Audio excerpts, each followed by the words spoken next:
ప్రతిదీ కూడా ఒక నెగిటివ్ కోణంలో కూటమిని ఎలా ప్రొజెక్ట్ చేయాలి అనేది వాళ్ళ ఉద్దేశం. ఇప్పుడు ఎవరు మాట్లాడినా, నిన్న రోజా మాట్లాడినా, ఇంకొకరు మాట్లాడినా, మీరు కూటమిని దెబ్బతీయడానికి చూడండి. వాళ్ళు చెప్తున్నది అది. మీరు ఏదో ఒక రకంగా చంద్రబాబు నాయుడిని ఫేక్ చేయండి.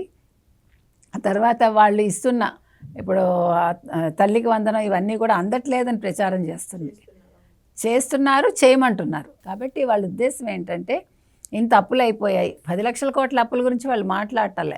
11 లక్షల కోట్ల అప్పు చేశాడు జగన్మోహన్ రెడ్డి అని 2024 ఎన్నికలకు ముందు ప్రచారంలో కేంద్ర మంత్రి చెప్పాడు. మీకు గుర్తుందా?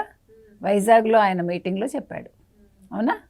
సో నేను అనేది ఏంటంటే, కేంద్రమే ఆ రోజు చెప్పింది, దాన్ని వీళ్ళు మా జగన్ వచ్చినప్పుడు ఇంతే చేశాడు అని అబద్ధాలు చెప్పుకుంటూ ఇవాళ కాగ్ నివేదికను కూడా వాళ్ళు పక్కదారి పట్టించడానికి, ప్రజల్లో ఒక లేనిపోని అనుమానాలు సృష్టించడానికి, భయాందోళనలు వాళ్ళలో కలిగించడానికి వీళ్ళు వైసీపీ వాళ్ళు ప్రయత్నిస్తున్నారు.